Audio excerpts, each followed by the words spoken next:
Hello, and welcome to another wonderful episode of Submitted for Your Approval, the weekly card review show for Collected, the community-created card game where you create the cards. I am joined today by my faithful co-host, Grief. Cheers. And my sagacious co-host, Emptyfold. Hello, everyone. And I don't really have much else to say, so I'm just going to jump straight into it, starting with the accepted cards. So these are cards that are already in the collection, and what you do is when you go into collective, you go into where it says collection, and you click on that, and you can build decks with them. Starting with Dunewalker Dreadfang is a 3-drop mind 1/3 Theywin rogue from Mirage with deadly untargetable. And when this deals damage, give a unit in the opponent's hand a permanent -1/-1. So this is so beautiful for Mirage. It is a very powerful unit. It is probably going to define what Dunewalkers look like post-rotation. Let's break this down. It's untargetable, so it can run up against duelists pretty well, and it has deadly, so it does have some perhaps emergency defensive capability and some extra stuff to help push it through. The other ability is where it gets really, really interesting because it has a means to chip away at the attack and HP of units in hand, giving it a preemptive way to deal with upcoming threats and to scout out what those threats are. Overall, I think this is a super flexible and versatile card, and it's already one of my favorite Dunewalkers. I'm going to modify it. Makes me want to just pick up my old Dunewalker deck and blow the dust off of it and see what all this thing can do. Grief, what do you think of this? I like stacks. This is basically aggro stacks, and I really want to play with that, or I want to play around with that. Funny enough, there was also another card that I got into the game. By the way, cheers, Mystic Fox, that you got a new card with your art in. But it's basically the better unit. Both for one attack matters and for, in this case, Dunewalkers as well, considering that it is fetchable and Colosseum / Legacy and single player via one of the legendary Dunewalkers, because it's a Dunewalker from Mirage. The untargetable, okay, you cannot buff it, but yeah, it basically is protected from anything that could actually interact with it, and it kills basically anything that would actually be in its way to make the procs basically only happen once or twice, since this triggers when it deals damage, so it's not even combat damage, not even combat damage, or only damage to the opponent. Meaning you can basically run it as even as a defensive unit against any kind of aggro matchup. This is an aggro. This is an anti-aggro unit if I've ever seen one. Yeah, Empty. What's your thoughts on it? Yeah, it's funny because like what this is best at shutting down is Dunewalkers. Like any Dunewalker with -1/-1 just becomes 0 attack and is just completely useless in combat. I mean, it'll see playing Dunewalkers obviously, but honestly, I could see this being run in some defensive decks too, just as having a good blocker. Like deadly and untargetable is a really good combination. We've already seen some people playing that Scorpion that has deadly and ward, and in a lot of cases, this is just better than that. Yeah, definitely. At least for the Dunewalkers deck, and probably in a lot of other decks. So yeah, really cool, really stunning artwork, just great effort all around. Now let's talk about the Shifty Operative. Is a 2-drop neutral 2/2 punk scientist from Black Rift with when this is banished from play or graveyard, create a random 1-cost unit. So of course I'm excited about this. This is more Misfish shenanigans. And it also has a notable resemblance to the Private Security Guard, but it works with the 1-cost matters, Black Rift like synergy stuff. It being a 2-drop is actually pretty important for a number of different reasons in that deck. Notably, if you're running stuff like Bursting Blight or whatever, this doesn't hit it, which is something you don't want. And it gives you a solid turn to play, which if you don't end up hitting your the 2-drop portal, then this is a great alternative just to get some more non-native on the board really quick. So it's super clever, super creative, and it synergizes with a lot of stuff people are looking forward. Notably, there was the play in words, Shifty Operative, to let you know what deck to use it in. You can also use this in Shift to great effectiveness. Grief, what do you think of this? It's basically security cards, younger sibling. I don't really have anything against the security card deck, even though people seemingly don't like it really, because if it sticks, it is pretty good deck. Otherwise, it's a better meme. This just gives us more options. I played some more decks in Infinity Wars in the past. I love that kind of deck. Yeah, just more options for the just for more options in the toolbox, I guess. Mm-hmm. MT, what's your thoughts? Yeah, this is kind of like security guards more balanced version. I like this design. That deck definitely needs more like good targets to shift. It also needs more shift cards, but having options other than just trying to high roll private security card every single game is going to be really nice for that deck. Of course, this is a lot weaker, so we'll see how like much it actually sees play. I know some people are experimenting with like you run Void Wisp just to force draw your private security guards. So we'll see, because this kind of messes that up if this even gets run in that deck. Yeah, and I know you also did talk, like I think a couple weeks ago or last week, about cards that bridge archetypes, and this is definitely one of those cool things where people could have a potential to maybe make a hybrid deck.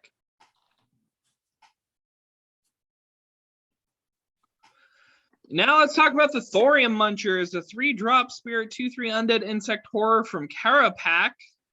With Overrun and Partner. This in the Partner unit, get +1 attack and both attack. Partner, for those of you who don't remember, when you play a card that shares a tribe with this, do this. So what this is, folks, is a very versatile, very interesting threefold synergy card. First of all of the insects that are going forward in Carapac can do this with the Partner to get a way to get them straight attacking onto the board, play into like a Bullock style aggro. Also on the other side of Bullock style aggro, we have the undead. And so for certain undead, a lot of them you want to play and die. If you're running them in, say, Legacy, Thorium Muncher does that. Basically, this is kind of like an extra copy of Sycomancer, but a little bit different. And then for horrors, I'm sure there's something clever you could do with this too. I was initially very hesitant about Carapac. I thought it was basically just Howdier with insects, but I'm really starting to like the direction these things are going. MT, what do you think of this? Yeah, I quite like this card. I like tribal cards where, like, let's say Carapac Tribal just doesn't work out. Like, this still has a home in Undead, or maybe Horrors if those take off. But it's like this very aggressive card for maybe like Bullock and aggro spirit heroes, where you're really like trying to go in. And it makes good use of the Partner keyword too. Yeah. Grief, what do you think of this? I think it's just a fine aggro card, and I think everything was been said about that. So yeah, Okay. just Jumping ahead then, let's start in on the active submissions. So these submissions, you have to go onto the Reddit page, and then you click on the Reddit page, and then you scroll down and find cards you like, and then you hit up if you like them and down if you don't. Let's start with the Vanishing Man. It's a 3-drop neutral 2/3 Spectre Human from Carthian with Awaken 4. Transform this into the Apparition. And after another ally is banished from play, -1 the Awaken. The Apparition is a 5/3 Ward Agile Overrun with when this is banished from play, return this to play before combat and Frenzy 3. I really, really like this card, obviously, because it's a Carthian card, but also because it plays into some really neat tropes, the Invisible Man, and it seems to have a lot of really interesting stuff. So the cool thing you could do with this is run it with Shift designs, which Shift has been picking up in popularity. It's a free Shift unit at 3 because it comes back before combat, so you can shift it up and get a 4 cost and then get your 3 cost back and do all sorts of stuff. And it also speeds up its transformation every time you banish an ally. So lots of really cool, interesting stuff to it. Sort of like a mini quest. And I think this is really interesting and really flavorful. And so I just can't help but love it. Grief, what do you think of this? I think it's just a cool addition for the security guard deck, considering that you already do shift stuff anyway. So since this gives you basically another good beater in the deck and potentially another win con. Outside of that, just plays well into these kinds of decks, be it Neon, be it Shift, and has innate protection from your opponent. So even if they try to remove it, the first time they pop Ward, you can still even shift it out of the game, and then at beginning of combat, it just pops in and just hits for 5. Yeah. Empty, any thoughts? Yeah, now this is like a legitimate replacement for the security guard in that deck, because this is very strong. Like, it's very difficult to interact with the apparition, especially since you can like banish it to refresh the ward every turn. You're like getting more units off it. Yeah, this seems like it's going to be like kind of a powerhouse in that deck. It fills the same role as the security guard and lets you push for face damage at the same time. Yeah. Also fair in a respect, because you do have to get that condition off, and it doesn't come back right away, so it does slow the combat down a little bit, but still very, very cool. I'd be excited to mess around with it. And just thank you, Sporium, for making a really flavorful design. Okay, and it's probably getting in. It's sitting at like 9, I think. The Djinn Bottle is a 5-drop neutral object from Mirage with banish this and another card in hand if able, and choose to either summon a Mighty Djinn or make a wish. The Mighty Djinn is a 7/7 ward flyer. The Wish of Acquirement is choose a card in your deck, draw it, shuffle your deck, and the Wish of Riches lets you create 5 coins in your hand. So here's a couple things. I was looking at this design by Entropic Mage. Entropic Mage has a lot of really cool, flavorful things. But this is sitting at 0. And I know a couple reasons why. I don't maybe know all the reasons why, but we need to talk about them. First of all, it's trying to do this whole alt cost to make this work and balanced to get the 7/7 flyer out. That is still not a meaningful cost. I mean, first of all, if you don't have any cards in hand, that cost is a non-cost. Second of all, there's so many ways to get easy tokens into it in practice that's just negligible. So you're letting someone get out a 7/7 ward flyer for 5 if you pick that mode. So you pick a different mode. Wish of Acquirement is a hard tutor, and Wish of Riches is a bunch of coins that lets you ramp out a really, really big threat by burning 1 turn. No, those are all really, really good. This is way powerful. I think this could work. I think it needs a balance tweak. I think it needs probably several balance tweaks. MT, what do you think of this? Yeah, I agree with you there. I think Wish of Acquirement is actually really bad. Hard tutors aren't worth like as much as a lot of people value them. I think like 5 mana and banishing another card is a pretty hefty cost, and a hard tutor is not that great. But yeah, Wish of Riches is probably the most overtuned, and then just getting the Djinn out too is pretty darn strong. I think tone down Wish of Riches and the Djinn a bit would be my suggestion. Yeah. I don't know if the banish is really meaningful, because we have so many things that just make it trivial. So I think it was a cute idea, but I think the execution just kind of falls flat in this particular game. I mean, it's still another thing you need to think about. Like, it limits the number of decks you can run this in. Yeah, okay. I can see your argument there. Also, and this is just a just how to do cards correctly thing, both of the wishes were mistakenly made into commons. Oh yeah, that is a problem. That is bad. Do not do that. That is the main reason the card is downvoted. Not the balance pass. Imagine running a Wish of Riches just raw in your Verk deck. Like, it's good that you folks basically pointed out, Wish of Riches, Mighty Djinn, and how unviable a Wish of Acquirement is. But the main reason why this card is basically not really getting any traction is the token issue.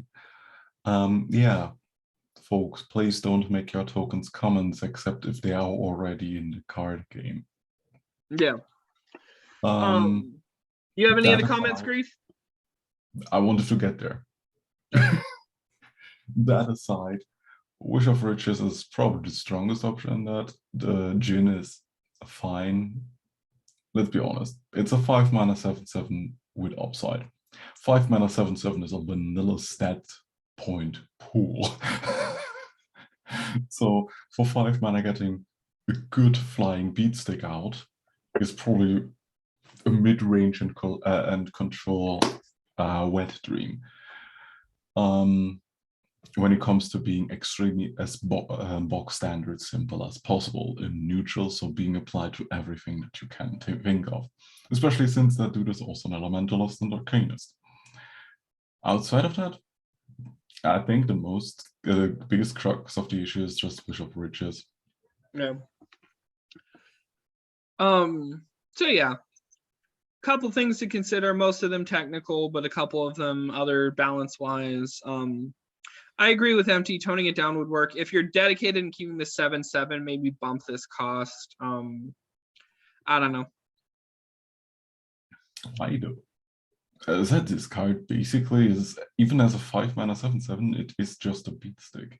Yeah. Well, it is evasive. Oh, but yeah, you also have to banish the other cards, so that's a minor consideration, like we mentioned. Okay, moving on. Double Think is a 2-drop mind action from nowhere in particular with the next time an action is played, both players play it. I think this is super interesting, super cool. It reminds me of a lot of cards in Magic the Gathering I already like.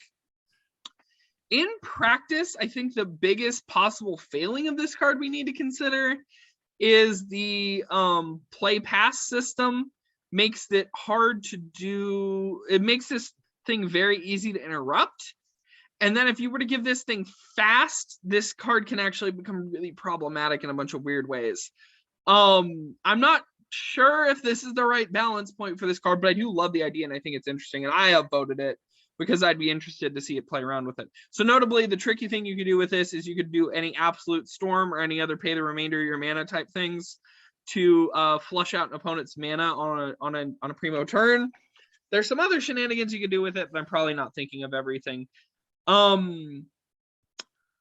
Grief, what do you think of this? Okay, slight disclaimer, even for my own picks later down the line. Someone told me that I was too harsh on Goken last episode in regards of his wording on the specific card we are not going to talk about anymore. That has probably a reason outside of just submitted for approval, because Goken has sadly become one of my most least favorite card designers, and that has partially to do with his takes on art reworks, updates, etc., being extremely odd design philosophies that actually do not gel in any kind of fucking card game. So this probably spills over in my critiques against his cards. So to remedy that, let me just tell you this episode about cards from Goken that fucking work. Like, that are actually fucking good card designs. Doublethink is one of them. Doublethink is actually an interesting take on how to do pseudo counter cards, since the play pass system is actually not a fault in this case, but actually enhances the experience or enhances the gameplay choices in playing against or into this card. Say you play Doublethink. The next plate is played for both players. This is funny because the wording doesn't imply if it's another instance of the card being played. So you play it twice, or if you play it and then your opponent also plays a copy of it. That is the only thing that needs a wording clarification. Yeah, it does need a bit of clarification on I that. didn't look at the blogs right here now. Going with both. Sure. In that case, you could actually say, with the first instance of the card is played twice, you play this, your opponent now has to think, either they play their next card twice and you get an instance or a card of it as well, which makes this very, very bad in this instance. Or you can use it as the second option, where it says, okay, when the next player plays a card, there's a copy created and played for the opponent. Yeah, that's probably what this card does. This makes this card even better, because at that point it is a slight deterrent of, do I give my opponent that specific card? Yeah, it has no payoff for him, so whatever. No, this actually is a benefit to his board. Let's why not. If it's a board wipe, who damn cares? Because you can, okay, if you wipe the board twice, maybe you have even a setup that does not affect you, so whatever. But if you play this card in the first place, you have probably your deck plan built around the fact that, yeah, even if my opponent gets a copy of that card, especially with the instance of, say, building your deck around a board wipe, yeah, okay, now you got wiped twice, my board still stands or reanimates itself off the graveyard. I have reanimation spells for specific tribes. Oh, sorry, you are not playing that tribe. Sorry, mate. And so on and so forth. At that point, it's actually not a problem for you, but just gives you more card advantage or allows you to make your opponent pass, and therefore you can even skip into combat if that was your plan. This has a varying amount of applications, practically and theoretically. That's why I really love this card. Mm-hmm. MT, what do you think of this? Yeah, I agree with Grief. I love the play patterns that this card creates. Like, it's going to be so cool. Like, when you play this, like, your opponent has to like go through all these decisions, like how worth it is to maybe waste an action just to stop my opponent from abusing their double thing. The problem is this, I think it's really weak. I think this could be 1 mana. I agree. At 2, it's really hard to combo this off until the late game. And in the current meta, you're not really seeing the late game. And that's probably going to be even more true post-rotation for the decks that want to run this. Yeah, I think Vrick is going to be in a very weak spot since they lose their ping package. Well, and the other play pattern that kind of gives us an issue, and this would be very much fixed by making it 1 mana or 1 mana and fast, is that there's counterplay guaranteed by anyone running either coins. Doubloons wouldn't trigger it, but coins would. And so and you're There's just very few ways to make coins. well, yeah, in standard, but it's just, I'm saying, like, if you have a coin, that you just can't play this. If your opponent is holding onto a coin, there's not much you can really do about this. Why? No, you play this technically. Okay, if you play this as 1 mana for it. The thing is, if this card gets in as is, we still have the unlimited update week. Yeah. So, yeah. So even if your opponent says, okay, I create a coin, you just play the card for 0 mana because you just got your own mana refunded. Who cares? Well, yeah, if it costs 1, but at 2, where it's okay, at 2, the thing is, yeah, then you get at least 1 mana back, whatever. So they discounted one of your cards and you get to play more. Really, the thing is, playing ramp or whatever does, the moment it actually hurts your game plan is the point where this is probably bad. But anything else, you're just creating cards to play. You're getting free card advantage out of it. Yeah. Veinlord Emil is a 2-drop strength 2/3 vampire from Duskmere with summon, destroy an allied unit, and when you destroy an ally, draw a copy of it. It's a flying vampire. So cool stuff. Obviously, this does if you're running like some weird sort of synergy with like other vampires. You can use this to pull another vampire, but this is goofy, and I'm probably just going to let Grief speak first on this one because it is hard for me to evaluate this card. Grief, what are your thoughts on this?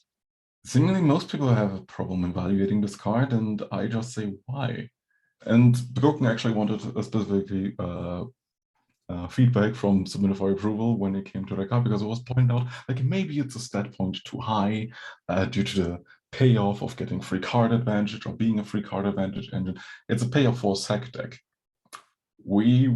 constantly run into the problem that sack payoffs are running rampant, but we don't actually have cards that sack in the first place or want to be sacked.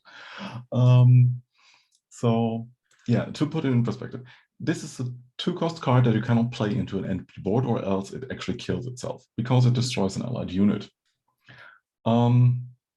If there's even a mandatory clause in it that says that you can only play the card if there's a unit to be sacked, and it even sticks in your hand before you actually have a valid target. That was something that we had in the past, where you have mandatory targets for summon effects that destroy targets in play. This means that if there's a choose effect, then yeah, okay, it can kill itself played into an empty board. If it's a mandatory target effect, it means that you actually have to have a board to play this card. The way we've been doing this is choose requires the verbiage. So if it doesn't have the target clause, then if there's nothing to target, you can just play it. That's how all the other cards that work like this work. Not all. That's why I'm pointing that out. What's your counterexample?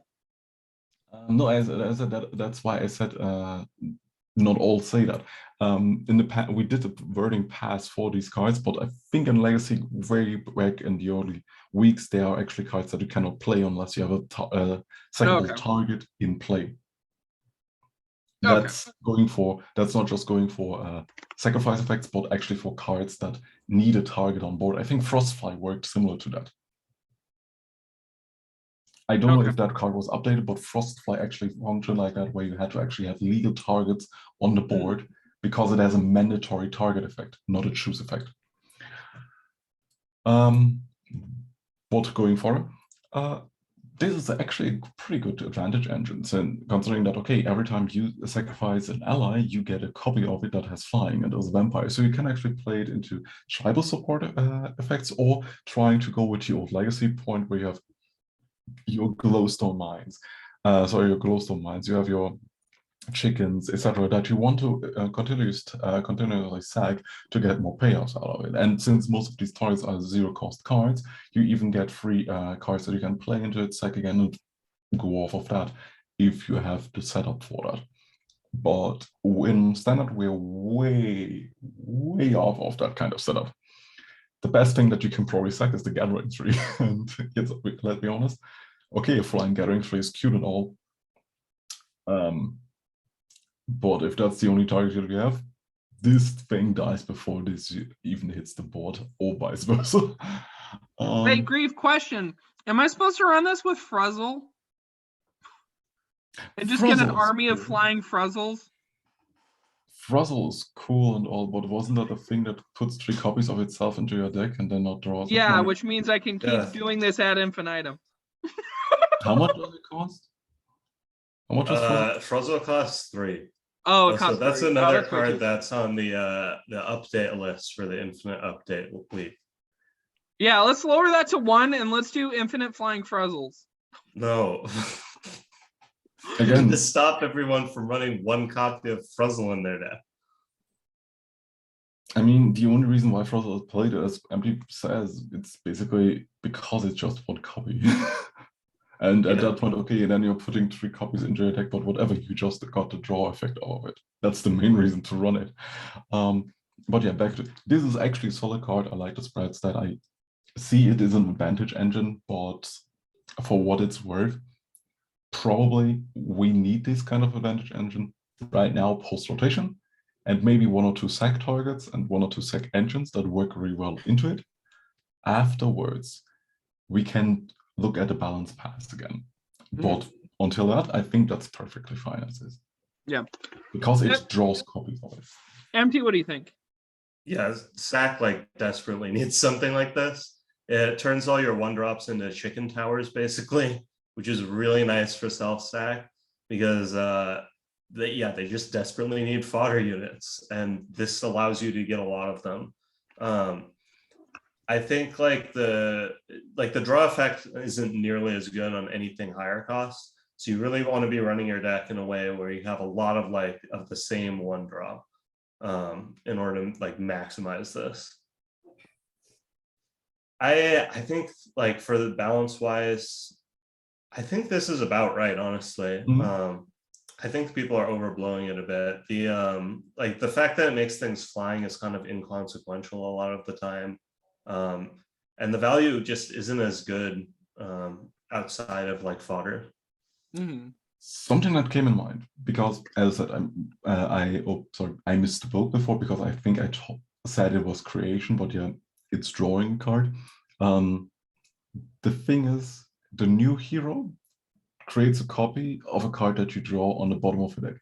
Maybe that's a way to quote unquote abuse this or utilize this, because you can then create extra copies of cards that you can draw into, which are cost reduced, which would be fun.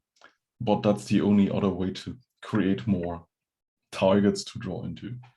Yeah. On the note of flavor, though, the art on this is impeccable and the flavor text is beautiful. Yeah. Moving on. Reciprocity is a 0-drop neutral action from nowhere in particular with choose wheel, woe, or both if you have enough available mana. The wheel mode is a 3-drop spirit mode with when your opponent takes damage this turn, you gain that much HP. The woe mode is a 2-drop strength with when you take damage this turn, your opponent loses that much HP. So this is an ode to a thing in Magic the Gathering where you have this thing going on called Sanguine Blood and Exquisite. No, Sanguine Bond and Exquisite Blood. Sanguine Bond and Exquisite Blood, and they just keep procking off each other until everyone dies. This doesn't quite work this way because it turns damage into HP loss. But it really does seem like an ode to that. Things I don't like about this, I don't like the asymmetric costs, although I'm fine with the asymmetric affinities. It just squicks me weird. The art's really clever and really pretty, I guess. Far as balance-wise, this is another one where it's tricky to evaluate exactly what you're doing with this, but it's also very versatile, so I can see a bunch of different things. A bunch of different decks that could potentially want this.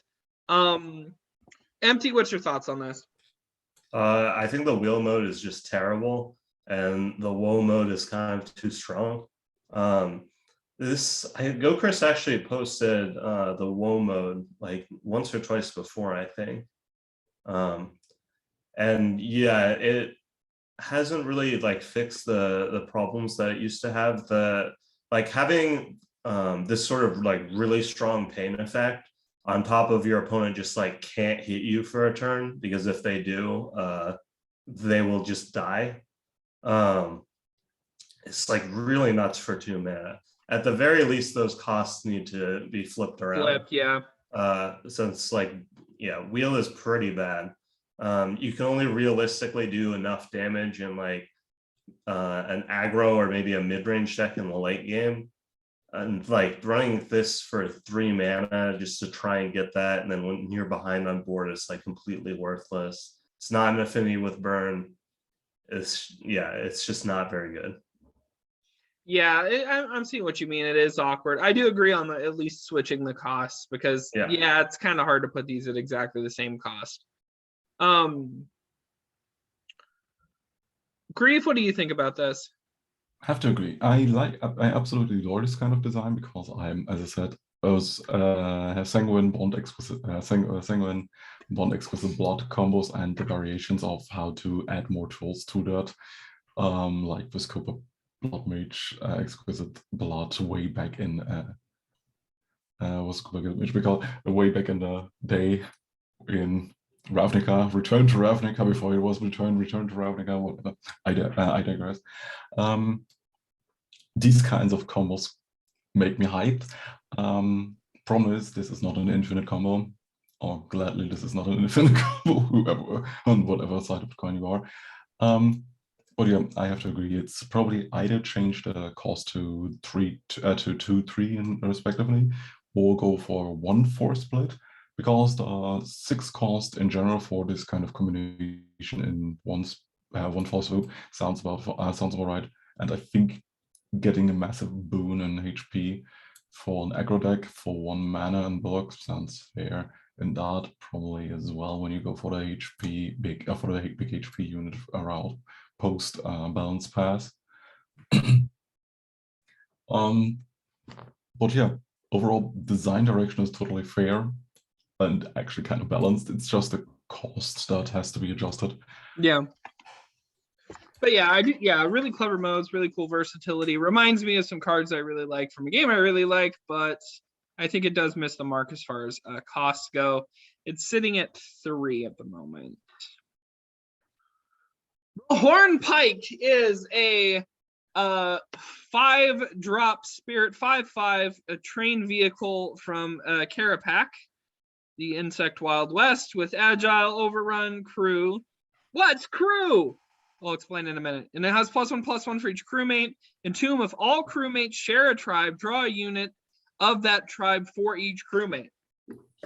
Crew says, when played, banish any amount of allied units and add them to this card's crew until this leaves play. So this is cute, interesting. Crew, it gives us this new potential thing to play around with for vehicles to make them to make them do more unique things. And of course, this is more versatile than say like MTG's crew, which only really does the one thing. And it has this big potential to grab a bunch of insects, and I think Carapac is mostly going to basically play that gimmick of get a whole bunch of insects and do sort of a swarm thingy. Grief, what do you think of this? I have a very real fascination with train cards in card games, specifically Yu-Gi-Oh! Just my kind of deck. So seeing a train in collective makes me absolutely happy. But moving on to the actual card design, yeah, even if you blow up the train, all the passengers drop out and raising their guns and think about it a second because they're exhausted for the turn before they can actually shoot at your opponent. Yeah, is a pretty flavor point, I think. So I like the crew mechanic for vehicles moving forward. Probably is a fine addition on this card as well, and being the only token-esque card on this by just showcasing that specific keyword is fine at all. The Entomb is something that is actually the most interesting part about this, because what you really want out of this is plussing the hell out of it for the exchange of a pretty sizable board. And similar to the pirate ship, this is a big dingus that just wants to hit face for overrun and agile. We have the pirate ship that does already that, but only pirate specifically. This does the same, can be played in the can be actually played in the same deck because it cares about the same, sharing the same tribe between the crewmates. And if you can play another copy of that specific pirate ship, then why not? It's 6 mana of affinity. Go for it. Love it. I want to see more crew cards moving forward. MT, what do you think of this? Yeah, I really like this design. Similar to the pirate ship, as Grief was talking about, this is a really cool kind of all-in card. But with this, you get a lot more versatility since you can run it in any tribe, unlike the ship, which is only pirates. And you can choose what units you want to get rid of. So you don't have to go like completely all in on your Hornpike, which may be good because these ships get like really hard countered by silence effects. Like it's really brutal if this gets silenced. This one should also be kind of countered by banish effects, by the way. Oh yeah, you can also run this with banish synergy. No, yeah, you cannot. Read through the keyword again.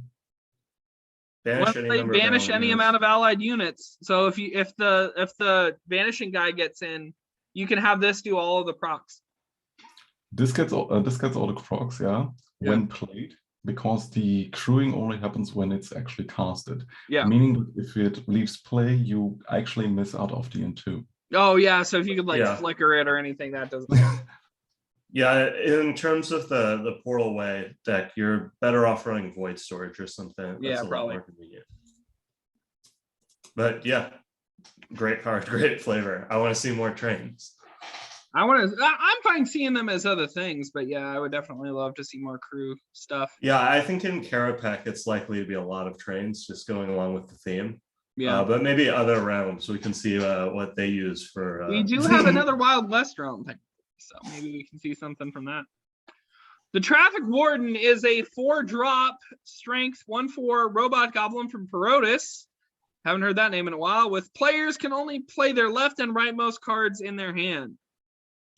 So for those of you who don't know, your left and rightmost cards are your oldest and newest cards, or the reverse of that. Either way, that means you're either playing the card you just drew, or you're chipping away at the card you just drew, or you're playing your oldest card, which is usually pretty expensive as the game gets on. This is an interesting sort of stacks limitation. At the moment, it's just I haven't seen stuff from Perotis, so it's personally hard for me to get excited for it. I really do like Hinoi's work on the arts. I'd really like to hear in particular from Grief, but I think I want to let Empty Folder go first on this one. Yeah, I mean, this is a really neat stacks effect. I think it's sort of difficult to build around just because your opponent's constantly getting new cards. But essentially, like what you want to do is, I think that it's called like service denial or something. It's where you look at your opponent's hand, choose a card in it, and then increase its cost by 4. So you just like pick a stop point in their hand where you're like, okay, this costs +4, and then you can't play this. And the oldest card costs a whole bunch, because that's just going to happen naturally. And then they can't play anything except the card they draw each turn. Sounds like a really interesting deck. It is sitting at 0, so maybe other people don't think it's quite as interesting as I do. Yeah, I do think it's interesting. I do also think that it does have a lot of potential to mess with the game plan of Pearlmaw, because Pearlmaw being able to like pick and choose where they use their doubloons is pretty important, and not being able to do that sounds like it could be an interesting bit of sort of shake up the tempo of a Pearlmaw deck. Yeah. But yeah, overall, I don't know why it's so hard to get excited about this. Grief, what do you think of this? No idea, because I think there's actually a very cool design direction to take into, considering that you can then use this as a jumping off point, as MD already mentioned, to do some kind of handlock shenanigans where you say, okay, I'm increasing costs or with effects that actually silence or debuff the stats of cards on in the oldest card in your hand, which is the rightmost. Yeah, you draw cards in on the left. Yeah, which is the rightmost cards in your hand, meaning that you can then force them to only play the newest cards. But maybe it's, as you said, the Permo aficionados that really don't want to be on some certain block in that case. I mean, it's just making a game more fair. And even if they have like all their doubloons on the stack on the left, at the end of the turn, they gain a doubloon, it's leftmost card, they can play it, they can play the next card, and so on and so forth. So, whatever. Well, I mean, the whole principle behind stacks has always been sort of the Animal Farm thing, where it's all strategies are considered equal, but some are more equal than others, kind of thing. Exactly. Exactly. We are all in this together. But while you are wearing the underwear that is that is full of nails, mine has only one in it, so okay. So it's fair. I mean, I assume everyone's seen the Pearlmaw buffs that are coming in. Like, you don't have to worry. Pearlmaw will be fine. Yeah, exactly. The Glimpse of Horror is a 4-drop neutral action from Carthian with put a horror unit from your hand into play, give it vigilant, and at the end of turn, bounce this. So obviously I'm excited about this. First of all, it's got a beautiful piece of art by Cornmeal and an interesting design by Dead Zone. Flavor-wise, I do like how it's got the eye and it's got vigilant, which also has the eye on it. Balance-wise, I want so hard to say that this is fine and we could just print this, but I'm slightly worried that that's not the case, because horror historically has been something that tends to go on really, really big, scary units. Of course, this does not allow you to gain the benefit of summons, or entombs, or banish triggers, or any of that. So it's sort of trying to undo some of the synergies that something like Hagamusha had. But all in all, I'm not sure this is fair. Grief, what do you think of this? We already said that in voice chat, and I'll repeat it here. Dead Zone, why are you creating a card that is basically Kagemusha, but even more Feast or Famine? This card only exists to be abused. Outside of that, it's utterly useless. Why would you ever play this outside of the situation where you can break it? There is no middle ground. This is just utter garbage. Sorry, mate. Or utterly broken. Yeah. Like I said, I want to get behind this. I love Carthian. It's my realm. It's nearest and dearest to my heart. It's the first one I ever made, but I think this does need to see some balance changes. Empty, what do you think? Yeah, I agree. The art is amazing, but it's too easy to combo with this. And like Grief said, it's either insane or it's worthless. Also, relevant information, Gap is a horror. Yeah. And so you can use this to close the gap, so to speak. Yeah, you can get Gap out for cheap. Also, another really easy combo is you do Dream Team into Kadar and then play Kadar for 4 mana for a turn. Yeah. So yeah, did you have any other reason you picked this just to kind of workshop it, or? Workshop it a little. Also, I really like the art. Okay. So yeah. Valid reason. And it's a slow week on the sub, so. Yeah. Okay, and our last pick for today is the Max Arachnid. Is a 2-drop neutral 0/1 spider from Teados with ambush and summon weave, and it has +1/+1 for each time you've woven. So for those of you who aren't paying attention, there are a couple cards that do have this weave thing. They're all spiders.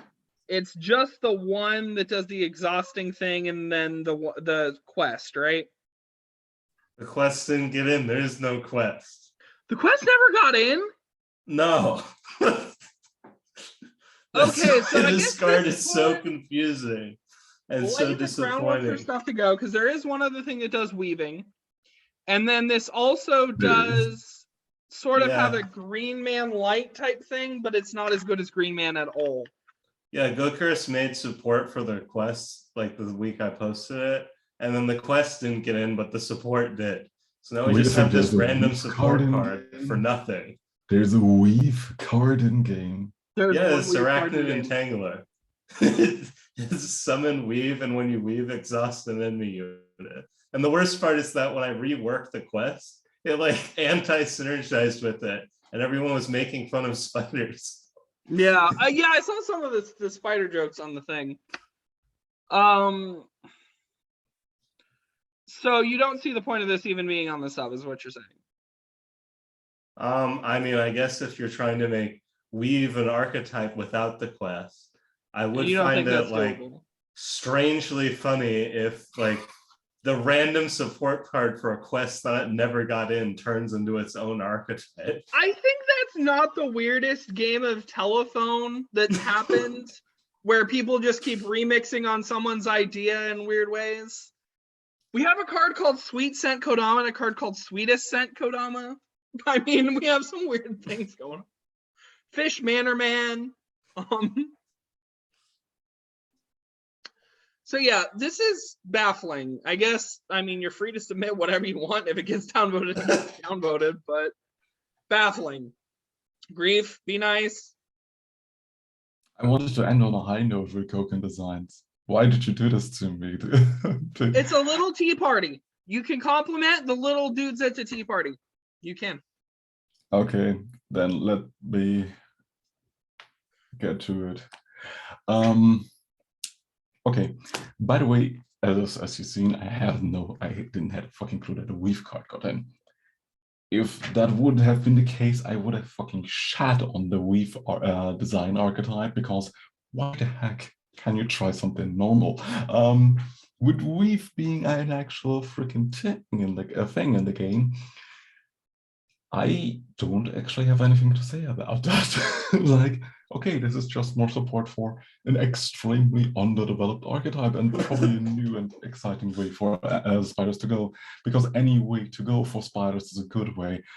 I hope so. This being a beat stick-ish card, I mean, it's kind of underdeveloped for spiders are, in my opinion, the only kind of archetype that can get away with having ambush as an zero stat point cost keyword, because they are so fucking bad and only used when they are good outside of spiders, that at least give them that. So being at least a 2/3 with ambush would be cool after one activation. So being a 1/2 would be fine. It's at least Yeah. at that point with synergies. But it's fine, it's a neutral card. So overall, I cannot really shit too much on that design, because at the end of the day, it's completely fine. It just needs actually a stat rebalance by getting +1/+1 across the board, and then it's better as French vanilla with synergies going upwards and growing. And if that's the case, if we ever get a weave card that is basically functional like this, or with better stats, more power to you. In that case, it's one of the points where I say, okay, let's see where weave goes into. Similar to Awaken. Like Stranger didn't give Awaken too much of a chance, and it woke into a pretty good mechanic. Who knows? Yeah, so I'm gonna halt the share. Yeah, bit of a slow week. I think a lot of people are probably dealing with stuff like finals and other stuff. I know I just finally got my master's degree this weekend. I'm getting married next weekend, so actually we will be canceling our next episode. I've got a wedding to be at, and then I gotta go clean up after that wedding. So just a thing. Thank you very much, Grief and Empty Folder, for joining me today. Yeah. You're welcome. Always nice to be here. Send me, if you actually watch, okay, I've heard there's a thing where people don't actually watch this thing all the way through. If you watch the whole video all the way through, you can DM me on Discord and you can tell me who you think the guest should be next week. Like, comment, and you can even pick yourself. If you watch the video the whole way through without skipping, be honest. Like, comment, subscribe, remind me why I'm doing this, and keep on playing collective and keep on voting on cards. Bye.